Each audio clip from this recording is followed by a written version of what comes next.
کی حفاظت کی ذمہ داری ایسی ہے کہ لڑ کر جان دے کر بھی ان پرستشگاہوں کی حفاظت ان کے ذمے ہے.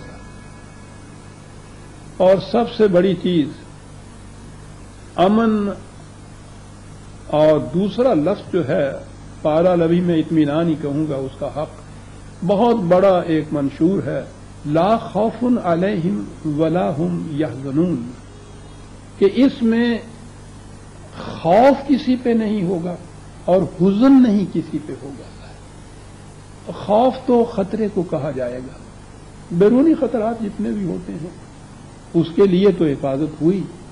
یہ حزن وہ چیز ہوتی ہے جو دل گرفتگی جس کو کہتے ہیں، اینگزائٹی جسے کہتے ہیں، گریف جسے کہتے ہیں، وہ مگر دل ہے تو ڈوبا جا رہا ہے. جو میں کبھی کہا کرتا ہوں کہ وہ خود تسکین خاطر کر رہے ہیں مگر دل ہے کہ ڈوبا جا رہا ہے.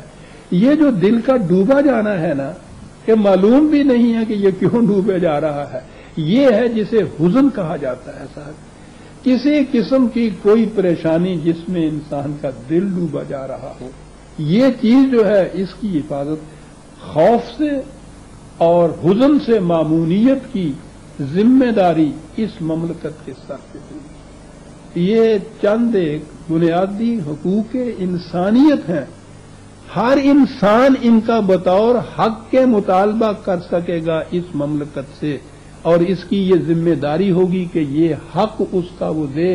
اگر یہ حق دینے سے قاصر رہتی ہے تو اس کو حق کے حکومت حاصل نہیں رہتا باقی، کیونکہ یہ تو خدا کے دیے ہوئے ان حدود کی پابندی کے لیے، حفاظت کے لیے، اس کو انضباط کے لیے، ان کو بروئے کار لانے کے لیے وجود میں آئی ہے. اس کے وجود کی جسٹیفیکیشن وجہ جواز یہ ہے صاحب. یہ ہیں کوئی صاحب وہ چند حقوق قرآن نے جو دیے ہیں، اور بھی اس کے ساتھ ہیں، میں نے وقت کی تنگی کی وجہ سے تھوڑے سے پیش کیے ہیں. یہ تھی وہ مملکت جس کے حصول کے لیے پاکستان کا خطہ زمین حاصل کیا تھا. یہ خطہ زمین ہی حاصل ہوا تھا. اس میں اس قسم کی مملکت جو ہے اس کا قیام مقصود و مطلوب تھا. اب آپ سوچ لیجئے کہ یہ مملکت انسانیت کی منفعت کے لیے کیا کرتی ہے. تو بات میرا خیال ہے اتنے وقت میں اطمینان بخش ہو گئی کہ قرآن نے جو کہا تھا کہ ما ينفع الناس فیمکث فی الارض، بقا اسی عمل، اسی نظام، اسی حکومت کے لیے ہے کہ جو نوع انسانی کے منفعت کے لیے قائم ہوئی ہوئے، انسانیت کی منفعت کے لیے، اپنی قوم کے لیے نہیں ہے. یہ تھا جی مقصد اس پاکستان کے خطہ زمین کے حصول میں، اور اس میں ایک حکومت، قرآنی حکومت قائم کرنے کے لیے. اس کے لیے اقبال نے تصور دیا، اسی کے لیے قائد اعظم نے جد و جہد کی، اسی کے لیے یہ آپ کا ہیچ میس بھی اس کے اندر. جب میں نے کہا تھا کہ میں تو اپنے دین کا تقاضا ایمان کا جز سمجھتا تھا، تو آپ بات سمجھ میں آ گئی ہوگی کہ یہ کاہے کا تھا. اس کے بغیر دین متمکن نہیں ہو سکتا. قرآن نے کہا ہے دین کے تمکن کے لیے یہ مملکت ضروری ہے، اور مملکت کی جسٹیفیکیشن دین کا تمکن، اور دین کے یہ معنی جو میں نے عرض کیا ہے ان حقوق. اسلام حاکم و محکوم اور محتاج و غنی کی تفریق مٹانے کے لیے آیا تھا. اس نے حاکم و محکوم کا فرق کس طرح مٹایا، اس کی وضاحت تو آپ نے کر دی. کیا آپ فرمائیں گے کہ اس نے غریب اور امیر، محتاج اور سرمایہ دار کا فرق کس طرح سے مٹایا؟ ڈاکٹر صاحب، محکومی اور محتاجی در حقیقت ایک ہی شجر ملعونہ کی دو شاخیں ہیں. جسے محکوم بنانا ہو اسے پہلے محتاج بنایا جاتا ہے. یورپ میں 18ویں صدی میں جب صنعتی انقلاب آیا تو یہ نظام سرمایہ داری کی متشدد ترین اور بدترین شکل تھی. دقت انہیں یہ پیش آئی کہ شہروں میں مزدور اتنی کثرت سے ملتے نہیں تھے، اور دیہی آبادی کے مزدور شہروں میں کام کے لیے آنا نہیں چاہتے تھے. اس پہ بہت غور و خوض ہوا، اور اس کے بعد 1785 میں ولیم ٹاؤنزنڈ نے ایک کتاب لکھی، ڈسرٹیشن آن دی پور لاس. اس میں انہیں کہا کہ اس کا حل یہ ہے کہ بھوک کا کوڑا ایسا سخت ہے جو واشی سے واشی اور تند خو سے تند خو جانور کو بھی رام کر دیتا ہے، اس سے سرکش انسان بھی مطیع و فرما بردار بن جاتا ہے۔ اس لیے اگر تم غریبوں سے کام لینا چاہتے ہو تو اس کا ذریعہ ایک ہی ہے، یعنی بھوک ہی وہ جذبہ محرکہ ہے جس سے غریب اور محتاج ہر قسم کا کام کرنے کے لیے آمادہ ہو جاتا ہے۔ اور یہ تو آپ نے قرآن کریم میں دیکھا ہی ہوگا کہ فرعون کو اپنی فرعونیت قائم رکھنے کے لیے یہ اعلان کرنا پڑا کہ انا ربکم الاعلی، پرورش کے ذرائع سارے میرے ہاتھ میں ہیں۔ اور یہاں ہندوستان میں تو آپ نے ہندوؤں کو دیکھا ہوگا، کم از کم ان کی فلموں میں اب دیکھنے میں آتا ہے، اپنے راجا کو، مہاراجا کو، بلکہ وہ بادشاہوں کو، مغل شہنشاہوں کو بھی ان داتا کہہ کے پکارا کرتے تھے۔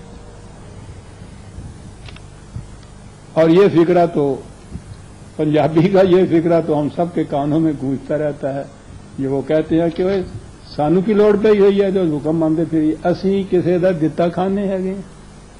یہ بڑی بنیادی چیز ہے اور ساری تاریخ انسانیت اسی کی شاہد ہے۔ اثر اس کا اس طرح سے پڑتا ہے کہ ہر شخص اپنی روٹی اور اپنے بال بچوں کی روٹی کا ذمہ دار وہ خود ہوتا ہے، اور پیدائش کے اعتبار سے یہ متعین کر دیا جاتا ہے غریب اور امیر۔ غریب کے گھر میں پیدا ہونے والا بچہ غریب اور امیر کے گھر میں پیدا ہونے والا امیر، یہ چیز چلی آ رہی تھی۔